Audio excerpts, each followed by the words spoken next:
everybody, Tim Drudge here, View from the South Stands. You can probably hear by my voice, I'm still a little sick from the weekend. I think the flu that I had going into the game on Saturday wasn't really helped by the absolutely nasty cold weather we experienced at BMO Field on Saturday.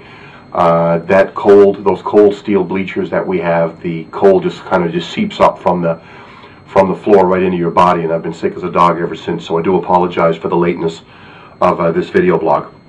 And I'll try to keep it short and sweet. I know I'm going to be covering a lot of ground that other people have already so eloquently covered off. 2-0 the result, a really good start for Toronto FC's home campaign, coming off, of course, a very difficult loss in Vancouver, seeing the Reds go down 4-2 on opening day.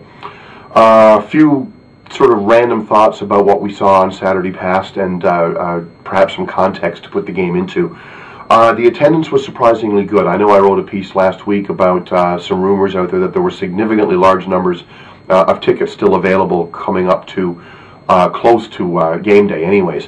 From my vantage point down in 113 on Saturday past, the only section of the stadium that looked significantly empty was up in the far northwest corner of the stadium, up in the top deck. I think it's section 226 or 227. That one looked pretty empty, but the rest of the seats looked fairly full. So roughly 20,000 people in the stands, all things considered, with a lot of tickets up for sale that week by all accounts. And of course, with the nasty weather, wasn't too shabby at all. There were a lot less scalpers on the way into the stadium as well. I march with U Sector, one of the supporters groups, and we come down underneath the railroad tracks where the GO train and the VIA train goes, and we come into the stadium that way, and we see a lot of scalpers, or at least we have until relatively recently. The rumors I was hearing via Twitter on Saturday was that the police, at the behest of MLSE, were actually ticketing scalpers very, very close to the stadium. And whether they're doing it for the right or the wrong reasons, I don't care. I think scalping is horrible. It keeps tickets out of the hands of fans that may not be able to afford them necessarily. I think really the reason for a scalper crackdown most likely has to do with the fact that the secondary market for tickets is not what it was a number of years ago, and MLSE feels it's in its best interest to have people that want to come to the games on game day to walk up to the ticket booth and buy one rather than deal with a tout. So again, I applaud them for doing the right thing on this, even if it is for the wrong reason. The game. Again, Javier Martina, of course, I think for a lot of casual fans, stole the show with 2 goals, including one Goal of the Year candidate with that beautiful volley everybody has seen now multiple times. It's up for MLS Goal of the Week, and I recommend that you go and support him on that as well. He wasn't the man of the match, in my opinion, though. I think over the first 2 games, the standout performer for Toronto FC has been Maicon Santos. In the first game in Vancouver, obviously, he scored, again, for want of a better term, a wonder goal as well to make the game 4-2 in a losing cause. He also set up the Dero goal with a wonderful through ball that put TFC on the board in Vancouver. He did exactly the same thing this Saturday past. He kind of slotted in behind the players up top, put a wonderful through ball through to Dero, who ticked it back to Martina, who rushed in off the right wing and put a nice goal in to put TFC up 1-0. Again, I think he's been offensively the catalyst so far, and it's quite good to see that a guy who's been we've been thinking about as fans to rely upon for goal scoring has been actually setting up more goals than he scored so far, and that's I think something positive that TFC can build upon. The Javier Martina wonder goal, I call it, the second goal, all came from Stefan Frei. Frei saw a number of things come into play. He had the wind at his back. He had a Portland team that was kind of playing a very, very high line. He saw Martina in a one-on-one situation. He hoofed it. Martina took it on the hop and just popped it in. And I actually tweeted on Saturday that I actually felt honored to see that goal. That's how sweet it was to see that ball just kind of loop in into the net, into the south end. Overall, it was a pretty positive result.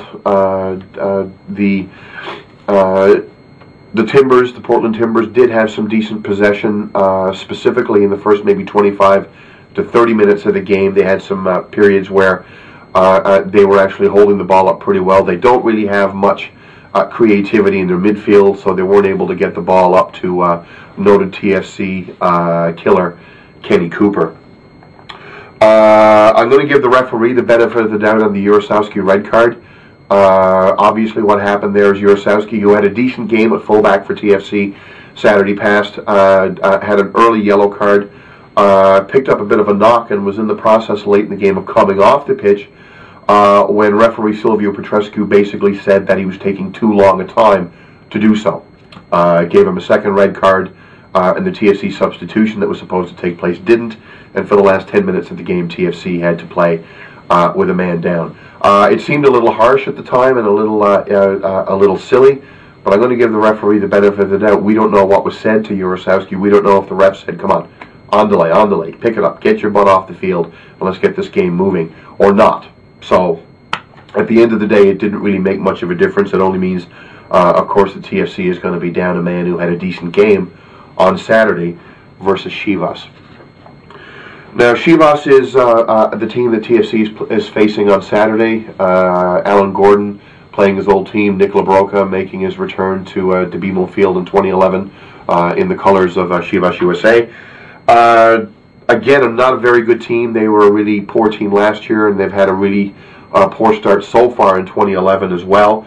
So, over the first 3 games, again, I think putting Vancouver aside, their first game at home was a bit anomalous, but taking a lot of stock out of how TFC performs versus a team like Portland, with due respect to them, or a team like Chivas, due respect to them, I think is a little premature. Coming up after the Chivas game, TFC has their second road game of the season when they actually head out west to play the San Jose Earthquakes that are playing pretty well right now. Wondolowski scored a couple of wonderful goals to keep his red-hot streak up on the weekend. And then, of course, they've got the LA Galaxy, one of the dynamic sort of powerhouse clubs in MLS, at home in mid-April as well. And then, of course, they've got the Voyageurs Cup upcoming from there. So I think the test is going to come the following weeks when we really sort of get a true assessment after like those first 5 games of what sort of team we've got to look at when it comes to Toronto FC for the rest of the season. As you can probably tell by my voice and my head cold, I'm stuffed up. I'm sick as a dog. So I'm going to cut it short. There will be another video blog up after the Chivas game on the weekend. And for those of you that picked up the game day program at BMO Field on Saturday and read the article that I wrote about my dad, who passed away a year ago November, and the experience that he had at BMO Field way back in '07 that turned him from a non-soccer fan into a lifelong TFC fan, I want to say thank you for all of the kind words that I received subsequently to that being published. So again, thanks a lot. You guys have a wonderful week, and we'll talk to you again on the blog all week long. And of course, we'll have a video pod up later on after the Chivas game on the weekend. Cheers, and we'll talk to you soon.